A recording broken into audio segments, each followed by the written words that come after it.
Jeff. Welcome to Optimize for Success. We're here to break down the systems, the infrastructure, and strategies behind modern high performing practices because great outcomes matter, but scalable systems are actually what create long term growth. So let's dive in.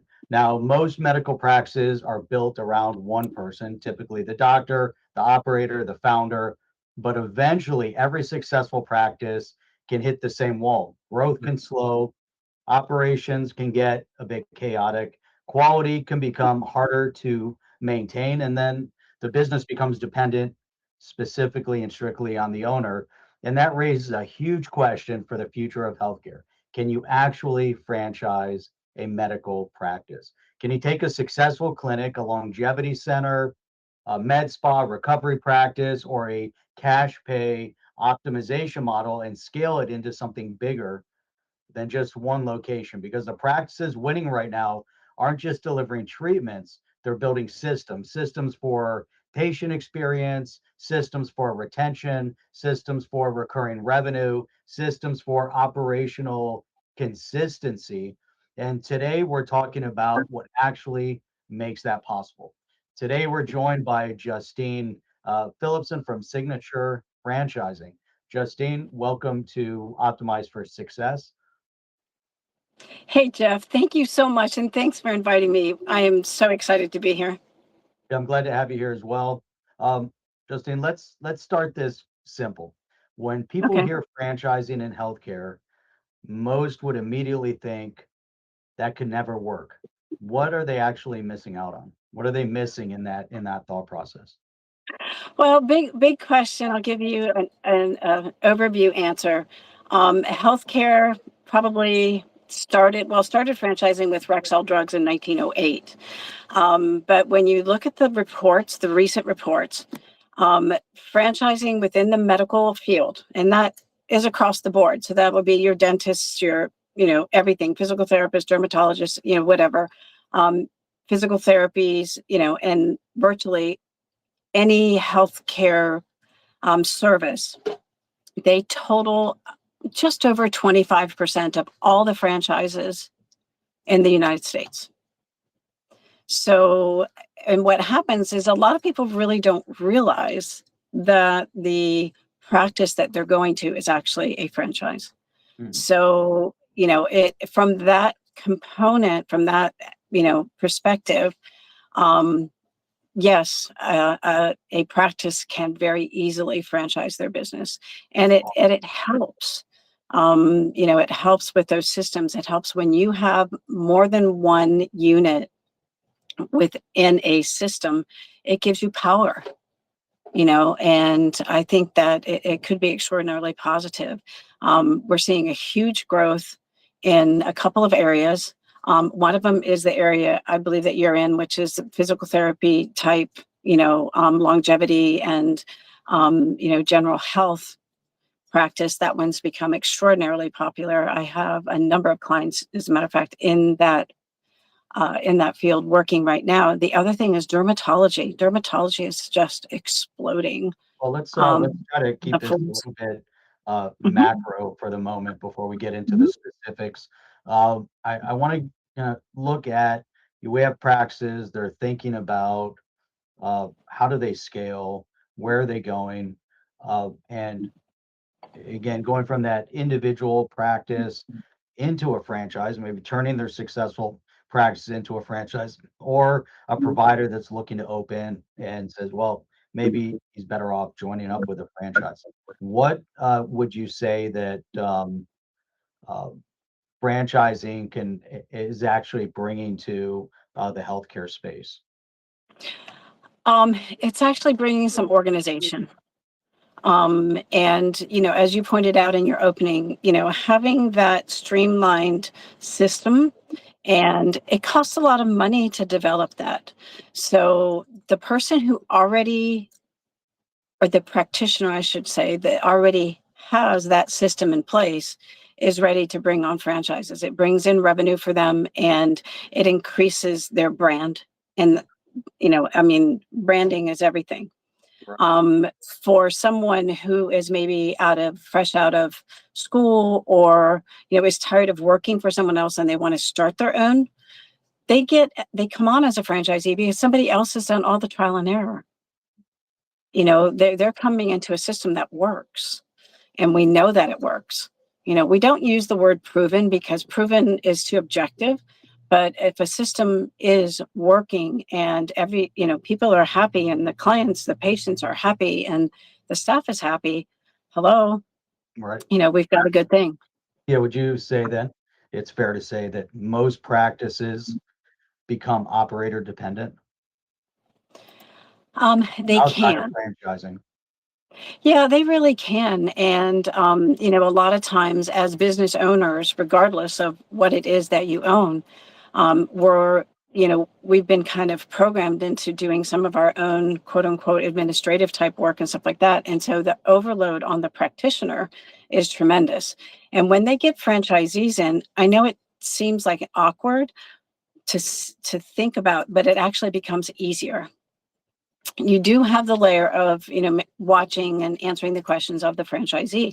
However, because you are 2, 3, 4, 5, 10 units, the things that are available to you at a lesser price really helps your business and really blows it Numbers up. and numbers Hmm.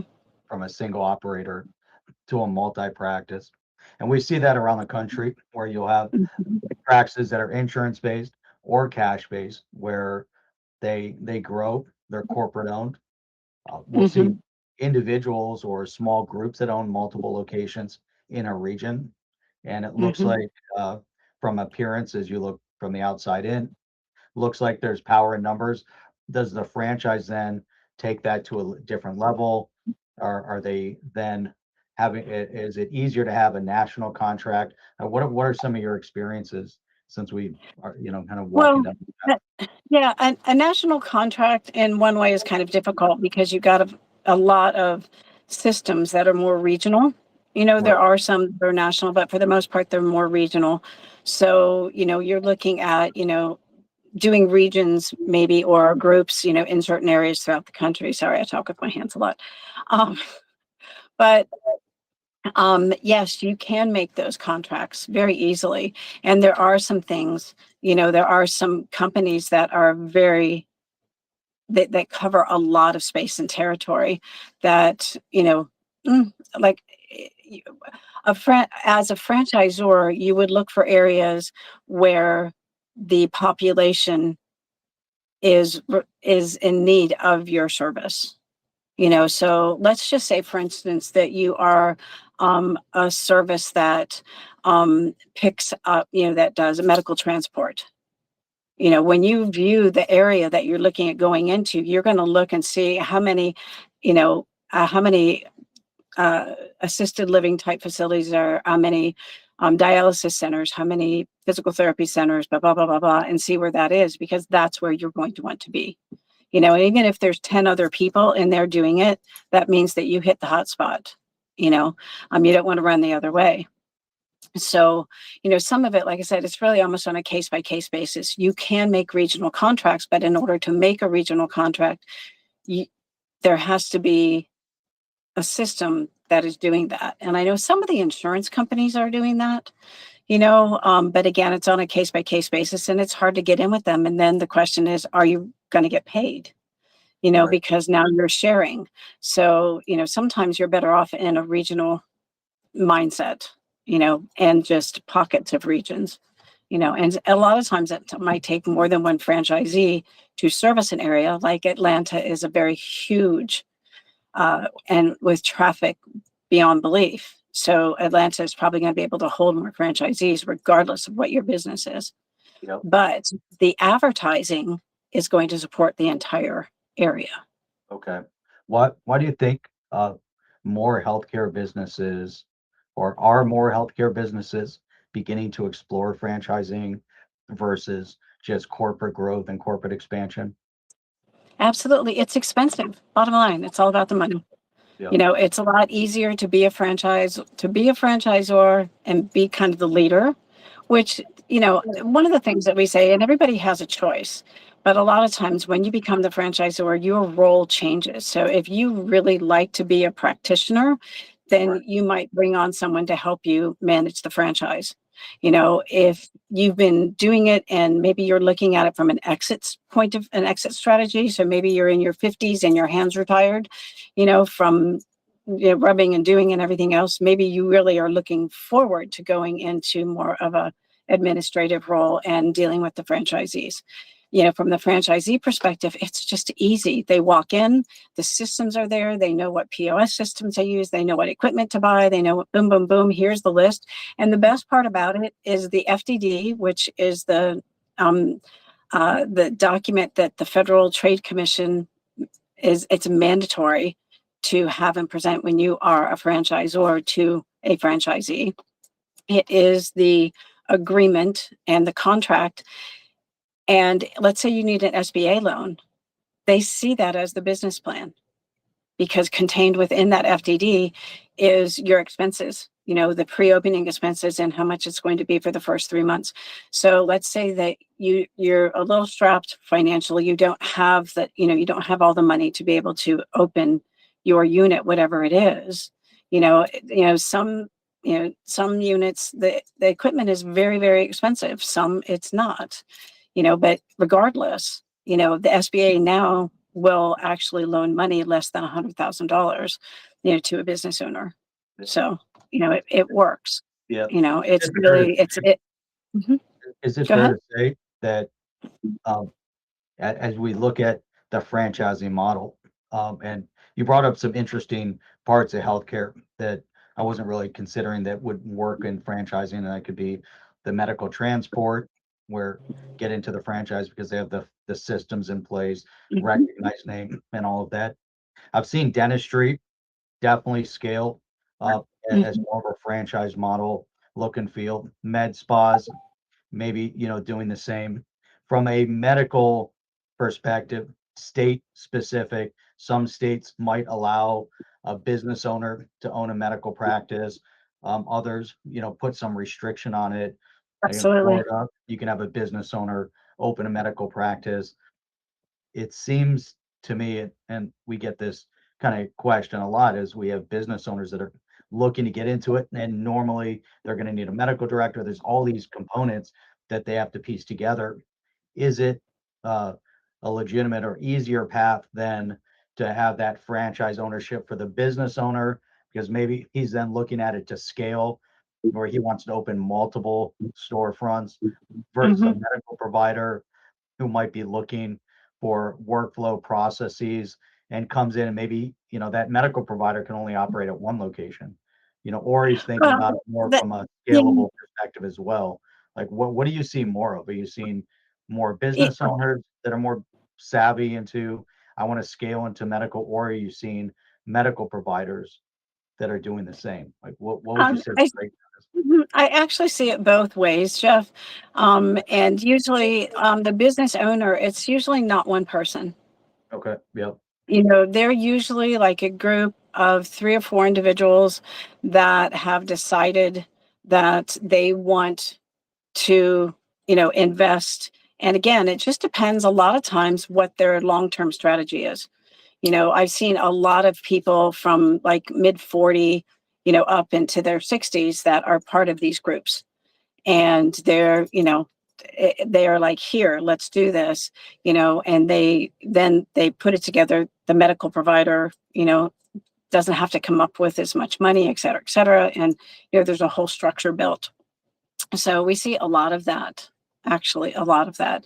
And when they do that, those individuals are usually multiple unit owners, and then depending on the practice, the state laws, everything else, then they can, you know, if it is permissible, and then, whatever it is, that's what they do, and the other thing too, thinking about medical transport, like medical transport will take them to a pharmacy, will take them to everything that is considered medical that could be billable, so it's actually a little bit of a good, um, what am I say, like a radar, if there's a lot of medical transport in the area, there's probably a lot of individuals. Now, if you are more on your cash pay versus an insurance and more, you can still be medically based, but still be more in the cash pay. Right. You're looking for a little bit of a different demographic. And also the ownership can be different, depending on the licensing for that type of industry and what you're actually offering. If you're offering mostly items to enhance performance, if you're an athlete and do this and that, the regulations for that are a little bit different. Doesn't mean they don't exist. And again, they do vary by state, as you know, you Yep. know. So, from that perspective, and, it's crazy, I had a client years and years ago, 20 some years ago, they're still in operation. They transported organs, Hmm. Hearts, kidneys, and things like that. You don't, like I said, as far as franchising, you can franchise actually any type of business that has any type of focus. It just depends. Again, you just have your systems in place. I Exactly. mean, one of the other things that I noticed the other day, um, I had a family member, I had to go to a hospital with them, and the hospital has actually leased out their parking lot to someone. It's a franchise. That's The interesting. owner of the parking lot at the hospital is a franchise. Yeah. So you're gonna tap in. So that's a good kind of segue into the back end kind of business functionality.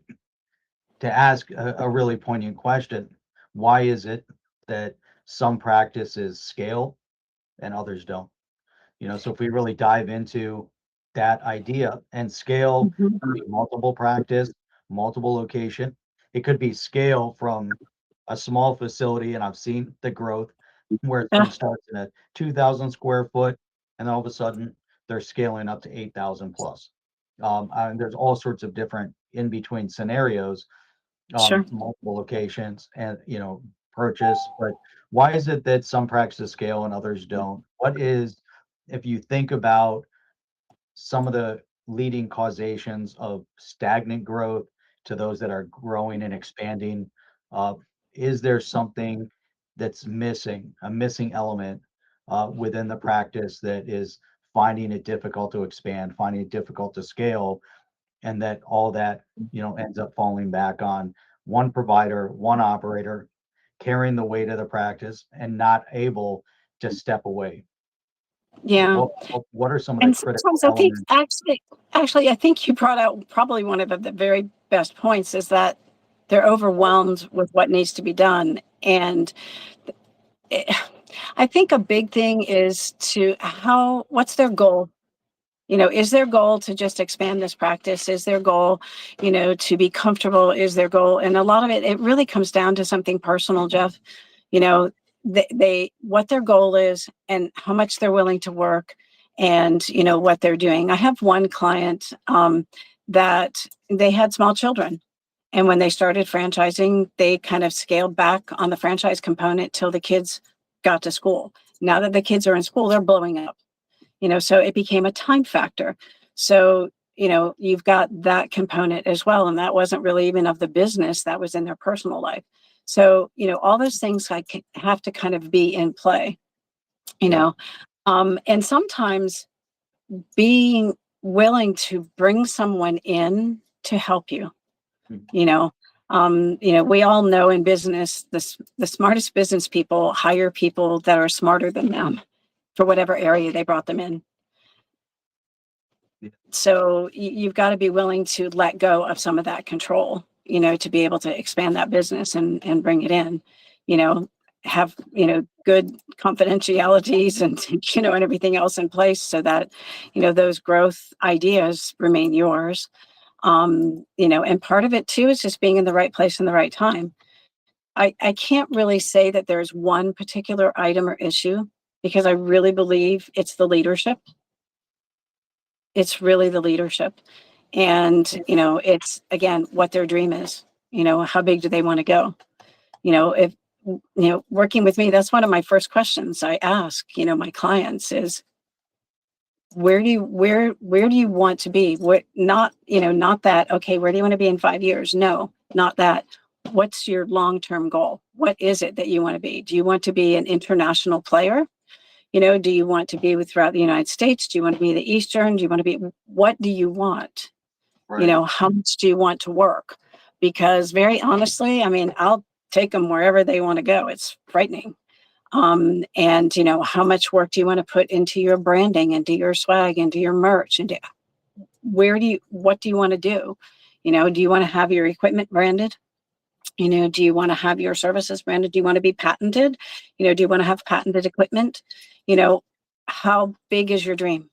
Yeah. So if we look at it from that perspective, whether it's an individual operator or an operator with, 5 providers in it, how important are the standard operating procedures and workflows for expansion? Everybody has their own idea of Mhm, where they want to go with their business.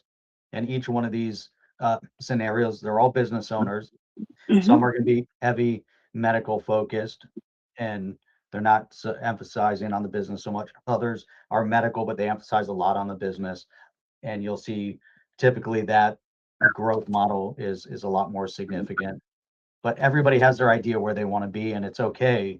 You want to be a single operator in a 1,500 square foot location or a multi, provider practice that's scaling mhm. across the county.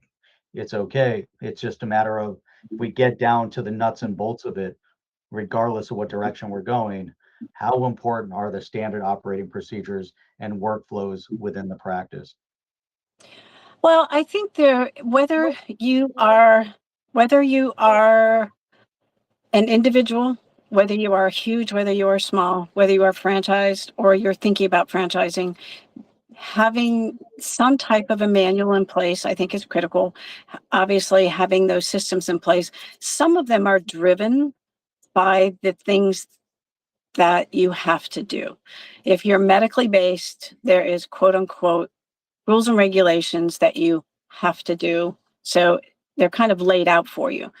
Um, so that makes it a little bit easier. However, you know, your operating procedures of how you greet your patients, your guests, your clients, whatever you're calling them, how you handle them, how you do callbacks, how you do, and that really kind of comes down to the corporate culture component. What is it? How do we treat? What do we do? I mean, we've all been in the medical practice where you walk in and it's like you've just talked to, you've walked into a military base and, everything is like a 2-word answer, and then you walk in someplace that feels comfortable and homey and, everybody's nice and they ask you the questions and you get relaxed and, your blood pressure is lower when they take it. So, and that is part of what makes everybody different. There are some people that really like a very, strict structured. However, either way it is, you have your operating procedures. And I think an office runs more smoothly when they have that identified and everybody's working from the same page. So if you have someone that's retiring that's maybe been with you for 15 years, you better have the documentation of what they've been doing for the last 15 years because nobody's been doing their job. They have. So Right. if you don't have those manuals in place and you don't have those, items in place, it becomes very difficult, you know. And the other thing is that you've got a lot of people that are moving around. If you're in a college town, every year you get new people in your office, because I mean, if you're in Gainesville, I mean, you twice a year, you get your summer people. And so you're constantly, so if you don't have those procedures in place that they can walk in, sit down and do their training, you know, I think that they're important, basically. So from that, and I agree with you. I think having consistent workflow within the environment within the business, but that also leads into the patient experience. So Hmm. workflow can be patient experience. It's also satisfaction in the practice, but the patient Hmm. experience is becoming more and more important, especially in cash-based medicine. And Yeah. it's a broken model within the traditional kind of sick care medical practice where it's Yeah, insurance based. They have a large waiting room, a lot of people waiting. The trend today into cash-based medicine, concierge, limited to no other people in the waiting room, fast turnaround time, and that patient experience is really, really important, and sticking to the consistency of that patient experience, which goes back to what you're talking about with the standard operating procedure absolutely. and the Mhm. workflow and the staff at the front desk.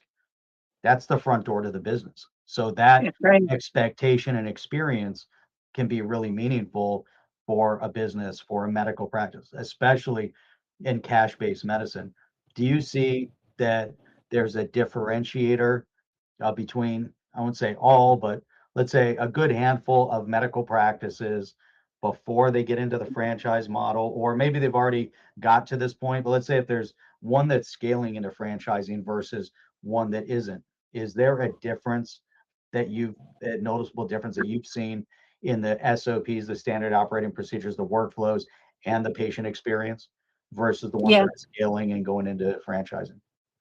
Yeah, no, definitely. The people that are going to the franchise are very, very almost hyper aware of the experience of, like you said, the patron, the client, the patient, whoever it is that's coming in. They're very aware of it. You could almost change the name of the front desk to the director of first impressions, because, they are it. They're the face. They're the first ones that individual sees as they walk in the door, and that guides them through. And, the front area is very important, is to set the tone for the office. I'm seeing a lot more branding, even within exam rooms or in areas, branded items, art on walls, this, that, whatever it is, um, and, uh, and the experience, we make it easier. They make it easier. And I also are seeing a lot of people doing swag. I mean, dermatology offices are doing, it's very simple, it's very small, but they're doing little, what do you call them? The chapstick, like, things that has their name on them. Right. That it's out there. They little samples of lotions and potions and everything else. Here you go. It's out there. We have, when you get into medical, there's also a lot of rules and regulations. Insurance, it's off the charts. The amount of rules and regulations for advertising. And I mean, we've all seen the crazy commercials with the ducks and the this and the that, and to try to get around that. So some industries have that, but others don't. Mhm. Others don't. I mean, this, you know, I'm down in the Miami area, and we are being flooded right now with advertisements for people to come in and stretch. There's a couple of new franchisees in town, and they're stretching everywhere, and the Right. commercials are relentless. Yeah. That goes back to the regional. I mean, that is a regional advertising campaign. There's multiple franchisees in the Miami area, so they're doing television. Everybody wins, you know. Yeah. So, but again, you're right. It's all about the quote unquote guest experience. I guess we can summarize it that way. Yeah. It's all about that experience. They need to feel good, even if they came in, to have their physical therapy, and maybe they've had, you know, surgery recently, and physical therapy can be painful, bottom line. However, if they know that when they leave, they feel good about themselves, they feel good, they feel the sense of accomplishment, because even though the doctor wrote the order, it's voluntary. You got to get them to walk in the door. Right. So now let's consider scaling a practice and Okay. understanding that standard operating procedure is important, workflow is important, experience is important, all of that leading up to the potential of scaling a medical practice. Hmm. Retention or retaining patients, all of that would be important. Is it fair to say that patients overall, they like being part of the ecosystem, that they will prefer to stay within a system versus an isolated treatment, very procedural based. They have an issue, they go, they get it taken care of, they don't come back again, versus they're in an ecosystem where maybe there's multiple touch points for that patient. And does that have I, a bigger I, impact on the practice, I especially the I don't retention Yeah, I don't know that you could say that's one identifying item because it's so much on a case by case basis. It depends on why they're there. I think the biggest difference is if you have a medically necessary business versus, an I want to go, I want to participate, I want to be a better runner, I want to be, whatever it is that they're doing. I think there's a big difference, and I think the answer is different for the nature of each of those businesses, you know. Right. Um, I don't think it's a one size fits all answer. Well, yeah, if you're going into a surgery, go to a podiatry, but Hmm. maybe there's things that the podiatrist could be offering that would bring system and additional touch points with the Right. patient. And I believe No, and you're that's one you're of the areas 100%. that are Yeah, missing and tremendously within that, healthcare. Multiple touch yeah, points with the patient. that's awesome, and that's a great example. I have a very good friend who is a podiatrist, and when you go into her office, of course, I go in, meet her for lunch, whatever, and she does veins, she does this, she does that. She has, signs up for other services besides podiatry that she offers. And you're 100% correct, to bring them back in. And I've actually talked to her about franchising because she already has two offices, and she's got a 8-year-old daughter, and you know I think it's probably on the horizon. Again, same thing, and some of those items are cash pay items, so it's nice, it's good for her, it's good for her cash flow, Yep. and but Very Medicare and various insurance companies don't cover too many things. right. If you get let's say a foot support, you know, you don't get another one for 5 years. So if you want it, you've got to buy it. Pocket. I think overall, the trend and direction of medicine is being self-reliant versus Mhm, being subservient to the health insurance providers. And I think that's where, people are now becoming much more proactive with their healthcare than, over the past number of years, where people are extremely mhm, reactive, an mhm, overabundance of commercials aiding the consumer with fast, quick medication versus here's what it takes over time to help you stay well. And now mhm, the trend is focused mostly on that. If we were to look at praxis, and the big trend across the nation is really looking at high health optimization, longevity medicine, recovery medicine, concierge. There's a lot of different ways of phrasing it. The big buzz in the space. Everyone hears about biohacking, and that has its own subset. But if we trend in towards the healthcare market, would you say, and from your experience, and I don't know, if you've had a lot of experience working on with the cash-based medicine as opposed to percentage breakdown of insurance-based, but do you think just your own experience over the many years you've been in franchising, are the cash-based practices, is cash-based healthcare easier to scale up?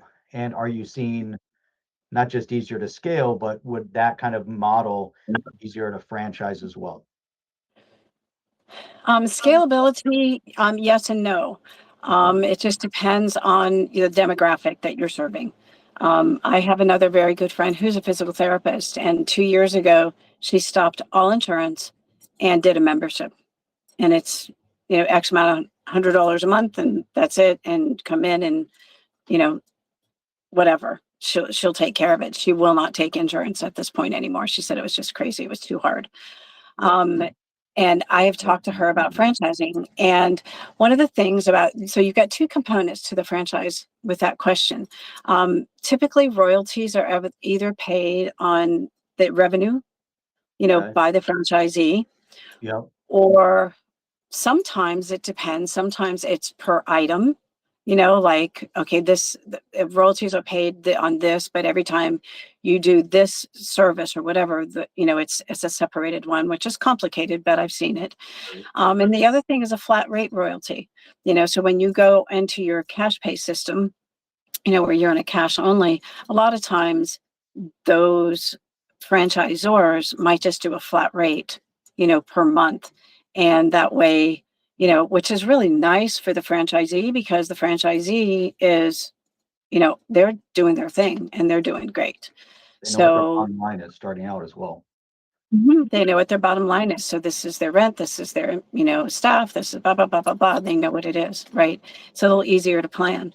The other nice thing about a franchise is that the franchisor has already worked the system.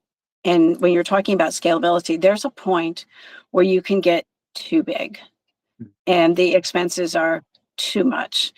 And even though you're still making the same percentage, for some reason, it just doesn't work as well. So when you go to franchise, the franchisor will guide you and say, okay, look, the optimal square feet for this is 2,500, give or take 250, whatever. And they know that it works because they've already done it. That's So, a great point, because there's a lot. mhm, We deal with a lot of brand new practices, medical providers, business owners, and finding the location. Everybody thinks that's going to be the easy part. That's that's the typically the hardest hardest part. part.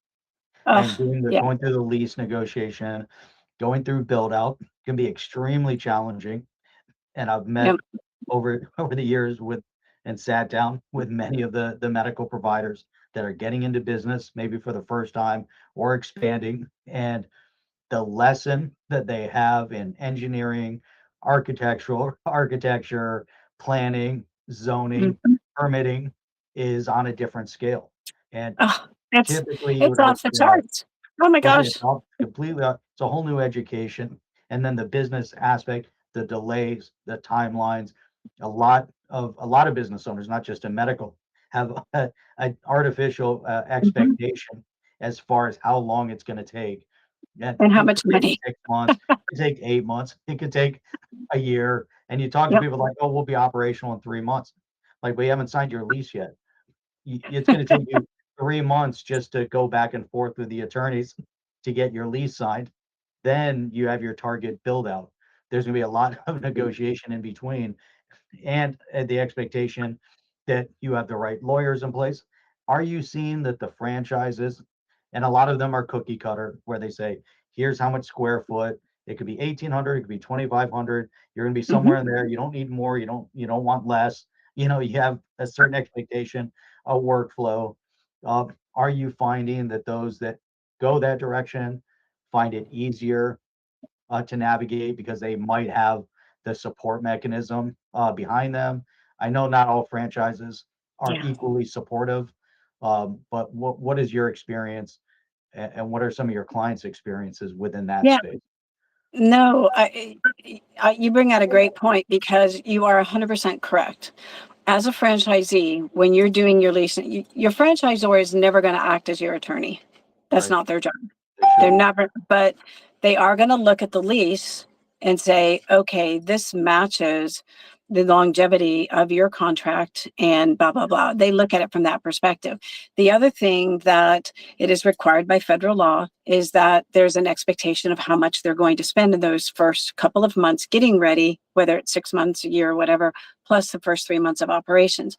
And Right. there is there's a range. Rent should be this much to this much, and so when if your rent is way outside of that, you really need to evaluate, Right.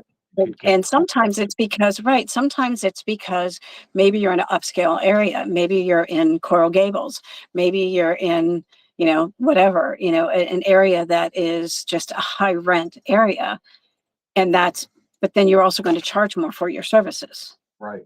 So, it will balance out, but you have to be really careful, because, and a lot of times, like if you are in a really downtown area, you Mhm. might not need as much space, Right. because you'll actually be busier, but you're never going to have as many patients, clients, patrons at the same time. Yeah. So you can do a little bit less. And that's where scheduling comes in, and of course, your franchisor has already worked out the scheduling issue. So you don't have to, and so you can pick up the phone and call them I mean, I tell people when they first onboard a franchisee, expect phone calls like 20 to 40 a day for the first, however long until, because that's why they became a franchisee. If they Right. were capable of doing it 100% by themselves, they wouldn't be a franchisee. That's a And great. maybe, and maybe your strong point is organization and getting it started, but maybe there's some other areas that are not your strong point, your design area, your this, your that, there's nobody that's 100% good at everything, but the franchisor has had a team to get to that point. So Yeah. they know it. Yeah. That's a great item. I know a couple individuals that did scale their business, and they scaled it to a licensing model, franchise model, somewhere in between. And a lot of that scalability from their perspective was also the IP that they created in and around their workflow, their processes, Mhm. how they go through the treatment process, all the education, all the Yep. knowledge, all the experience. And that's what they're plugging people into. Uh, and whatever that environment might be, there's best practice, there's best protocol, there's best technique.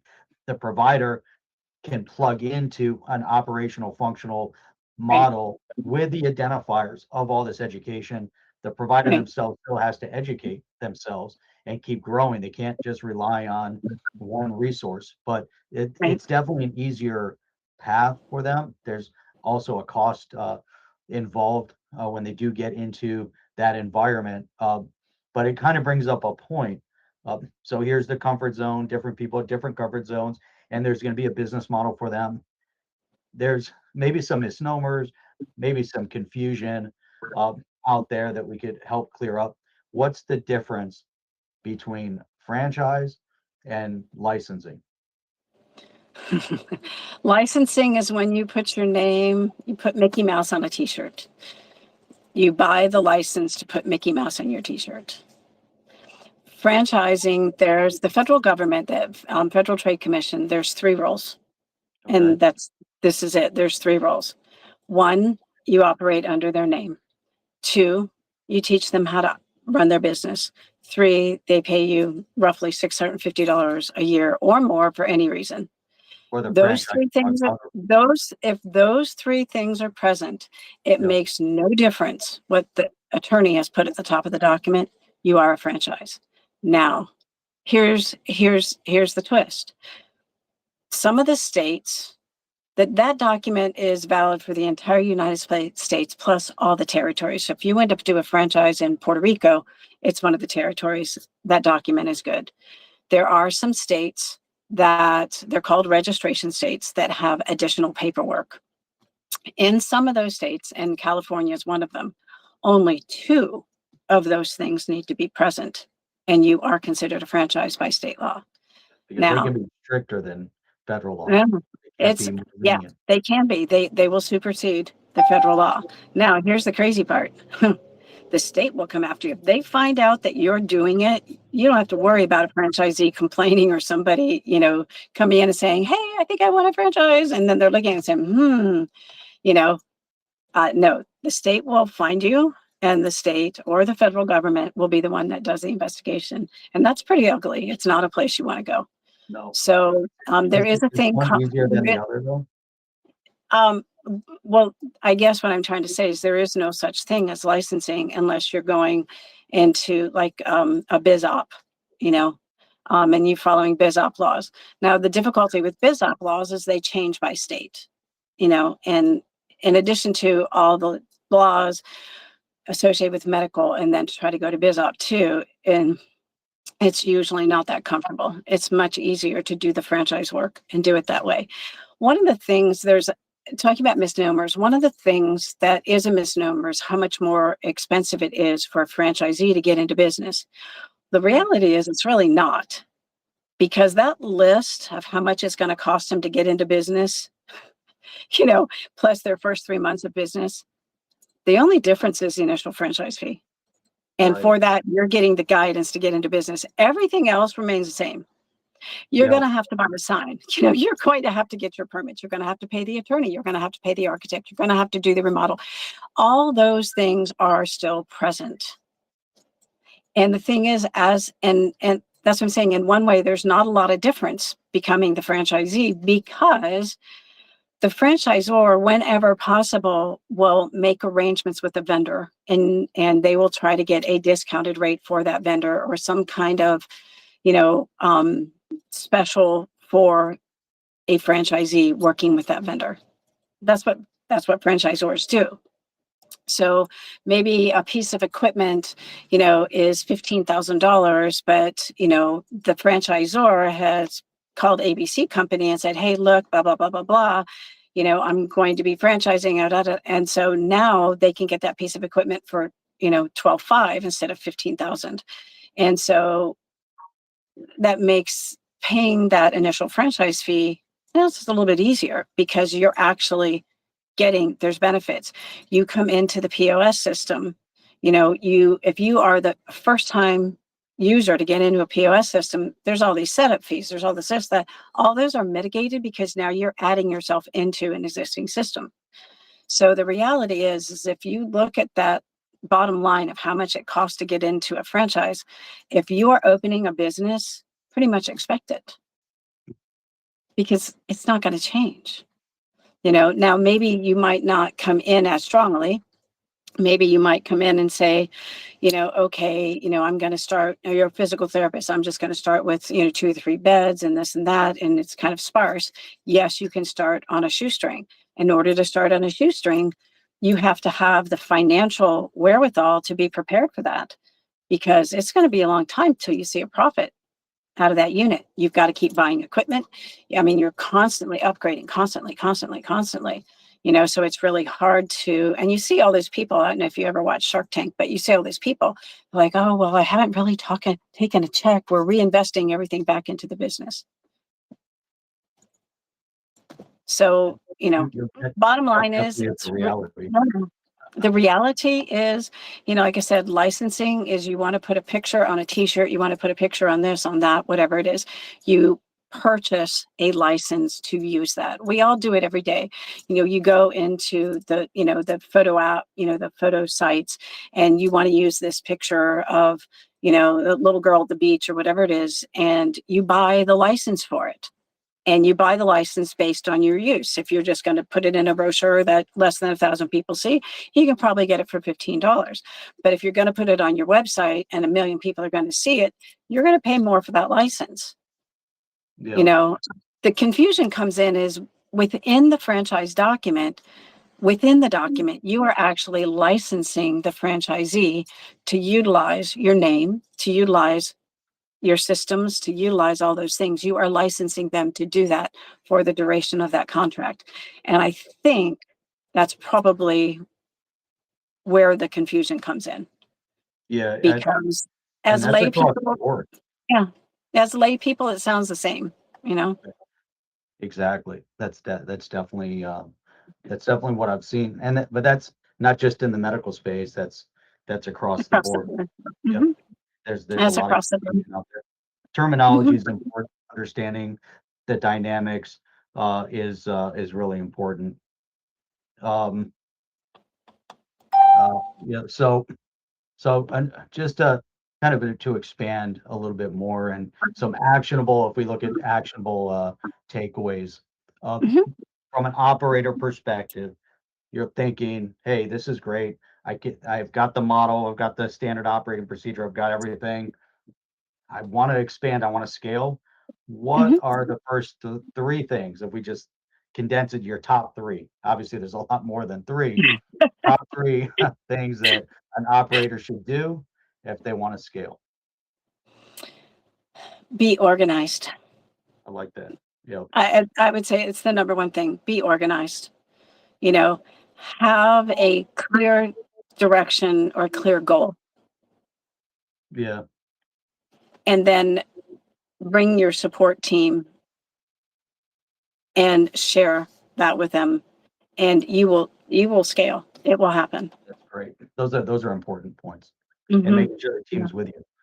If you're Hmm. moving in a direction, and you have the wrong team, that could be but if you're already there, ready, thinking, you've got the model workflow. Yeah. I mean, you want to If have, you, I like that, the organization, the process, mhm. and your team, all Yeah, that very important. and the Yep, thing is you don't need to write the type of operations manual that would be prepared for you if you were a franchisee. I mean, those manuals are huge, that's tough. and they take Yep, a long time and they take skilled people.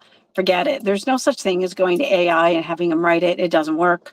There's no such thing, they might write your core daily manual, which maybe be 100, 150 pages, but the franchise manuals are much more in depth than that. They cover a lot more material. So again, coming back to your earlier question, one of the benefits of being the franchisee is that you have a suite of manuals. You And not only that, you have someone that can explain it. You pick up the phone and say, hey, blah, blah, blah, blah, blah. And, it's there. So I think that is also a really big thing. And I don't want people to not think about expanding because they haven't written that manual. They're busy. They're busy running their business. And you have to respect that. They only have so much extra time in the day to be able to do it that's right. you know Yep, so I think sharing some of that with people that they trust, and to your point of if they have someone that isn't you know part that it just is not working as part of the group, they yeah, know it, move on. move on. you know Move them yeah, out if they don't support yeah, move them out, move into your something else. system or your Yeah, growth. because maybe, yeah, and a lot of times you will have taken someone within your organization and you bring them in there and they're just not in their comfort zone. Yeah, that's It it. doesn't Yep, mean it doesn't mean that they're not good. It just means they're not comfortable. So move them back to where they were, extract, say, hey, look, maybe can you help us, with a couple pages of, operating procedures, blah, blah, blah. Okay, fine, you know, yep. Yeah, and I move like that. on. So now we Mhm. covered the top few things. What would and this could there's probably more on this list. Let's just pick one. Let's just pick the top one. What mistake should they avoid? Not going to work. Hey, a lot people do it. They're like, oh, I don't have anybody on the books till 10, so I'm going to go in at 9:30 and get the place open. There's been people knocking on the door since 8 o'clock. Good point. Walk-ins. You've missed them. Yeah. Walk-ins, walk-bys. You've Yeah. missed them. If you're in that You've missed environment. them. And not only that, and the other thing is, not opening, period. Oh, I don't want to work Saturday and Sunday. Well, so what? You own the business. It's cash flow. Right. Maybe you come in a half a day on Saturday. Okay, Sundays, it's very customary for Sundays, especially in the medical profession, medically based, to not be open. But when you get into the cash pay, the people that are using your service work Monday through Friday.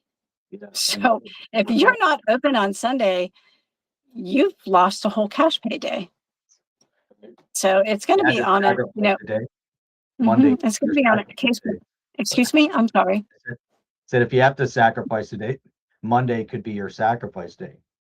If you're gonna be Yeah, open Saturday, Sunday, maybe don't open Monday or open later Monday or do something to give exactly. that person time, but they have to understand the dynamics of their area, of their community, of their clientele. Exactly. They have hmm high-end clientele that wants to come in early, and they know that they're gonna be at work, and then 6 they're gonna be a.m. back late, 6 a.m. open times.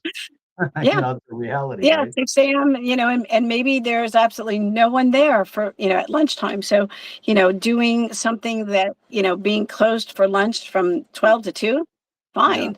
If good. nobody's coming and you've got cameras, everybody's got, security cameras at their door now. If people are Yeah, knocking on the door, you'll know that it's a mistake. But I would say really evaluate. And of all the things, that's probably the number one thing is that people just don't do their show up. job. It's amazing. They don't show up. Number one, they don't show up. And number two, they're sitting in there and they're busy because they're doing their own admin work and they're down their computer. Somebody walks in, they're like, hey, how are you? Do, do, do, do, do, do, do. Are you here to check in? Do, do, do. It doesn't work. Yeah, that It experience. doesn't work. Yeah, Yeah, it's a negative experience. And yeah, then they're like, oh, I just needed to wrap that up. Thank you so much. Blah, blah, blah, blah, blah, blah. It's still that initial first impression was it's not positive. yeah, yep, yep. And it's really hard to make that up. It's really, really hard to make that up. So, I mean, it's difficult, and everything is on a case by case basis. There's no one answer for every scenario. That's right. That's right. Well, Hmm. I appreciate you coming on today. We've been setting this up for a little while. Super valuable. I could see that there's a lot for us to talk about. We could dig into a lot more of these topics. We tried to cover as much as we could today. We covered Uh, a lot of material. Yep, covered a lot of material, a lot of actionable items. And to wrap up, is there any like one parting message that you wanted to leave with? Keep your dream. Don't let anyone take it away. Oh, that's a good one. I like that. I Hmm. really like that. Don't let anyone take it away. Don't let anyone. People will say to you, "Oh, why did you do that?" It was your dream. Keep your dream. That's it. Awesome. Well, Mhm. thank you again for coming on. And as a Thank wrap, you, Jeff, for having me. I had so much fun. Thanks. it's a blast. We'll do it again for sure. And Super. yeah, as a wrap, you're building a modern practice. This conversation isn't just about franchising, it's really about the infrastructure. We talked about a lot of great points, processes, workflows. Eventually, every successful operator can reach the same decision, right? Do I own a Right. business or does the business own me? And that's really important. And the practices that scale over the next decade won't just deliver good care, they're going to have to deliver consistency, systems, patient experience, recurring value, operational excellence. The patients are expecting it, the patients are looking for it. That's what Yep. creates long term growth. Justine, thanks for joining us. And for Thank you so much. everyone listening Appreciate it. out there, this is Optimized for Success. And we'll talk to you soon. Thanks, Justine. You're very welcome, Jeff. Thank you. Bye bye now. Bye.